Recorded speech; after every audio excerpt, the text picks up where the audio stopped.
Greetings, salutations. This is Kamal Shale making another video. I make these videos because I do some artist activism in Philadelphia, and I don't necessarily want my opinions to be weights on those people. There's a lot of work to do in Philadelphia. There's a lot of work to do in America. There's a lot of people doing good work. I am fortunate enough to be affiliated with them, and I do not want my affiliation with them to be harmful in any way. So I make these videos so I can talk about how I want to talk about and say what I want to say without it reflecting too negatively on the mass. Because these are just my opinions and thoughts. Anyway, so I want to talk about anti-blackness and black spaces, and I think specifically I want to talk about how being anti-gay and being transphobic and being misogynistic, practicing misognoir is anti-black, right? In fact, misognoir is a word they came up with specifically to talk about the oppression of black women, right? And so you can't get any more anti-black than being against a black person who's a woman, right? I want to talk about it because, there's been a lot of talk lately. This has been an issue probably since the inception of black people fighting for freedom in this country. I would say Sojourner Truth was speaking to the concept of anti-blackness and being forgotten because of her womanhood. I would say Harriet Tubman had to deal with these same kind of issues because of her womanhood. And this isn't to say that every black man is a terrible person, or every time Harriet had to go free somebody, she had to tell some black dude to shut up because she's in charge. And I can't speak to all that. I don't think that's a fair evaluation.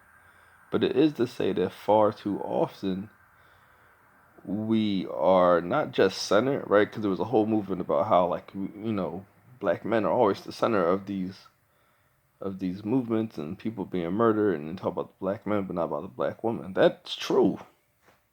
That's true. That's a little harder to deal with because the black men are being murdered. So, it's not that it's wrong to center them if they actually were murdered by police. It's just that why aren't we talking about Tanisha Anderson? Why aren't we marching down the street at the same time for Rakia Boyd? Why is it an issue that someone wants to bring up Charlene Lyles at the protest, right? Like, those shouldn't be problems. That should be exactly why we're out there as well, right? So that's one part of it.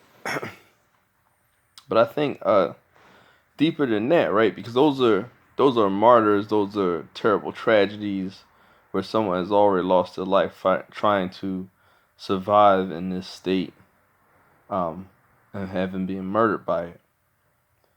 But we deal with this stuff on a more day-to-day personal basis. I've seen.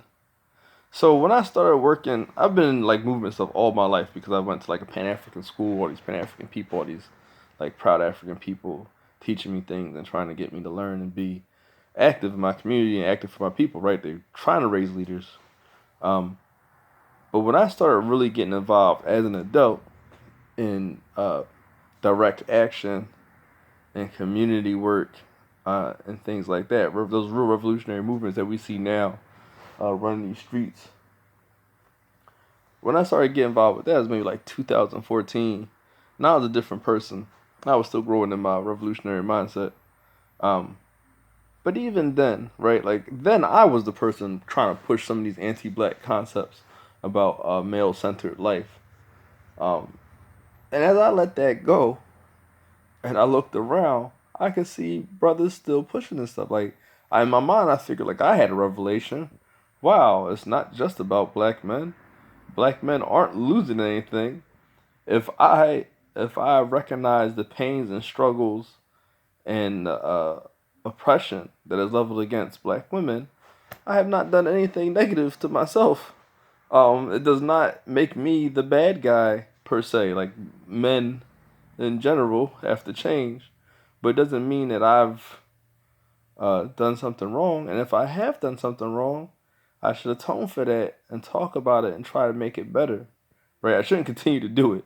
You know, any problem you have, the first step to fixing it is admitting it's a problem.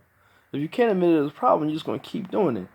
I was one of those people that said a lot of like homophobic things. I've been using the word anti-gay because I feel like a lot of these types like to get around things when the BS excuse. I'm not scared of gay people, whatever. And it's not about you being scared of gay people, but you're definitely anti-gay. You're violent in your language and your attitude against homosexual people, and for what? Like, what are you doing? Especially when you talk about other black people. Again, this is anti-blackness. You can't say you talk about a revolution and then leave out a significant portion of your population. Like they don't count, like they don't exist. They're going to exist, right? And so I used to be one of them people, and so I still see it. The only difference is now I'm trying to get it to change. I guess that's always the way you do something wrong. Once you realize how wrong you are, you try to make it better all around.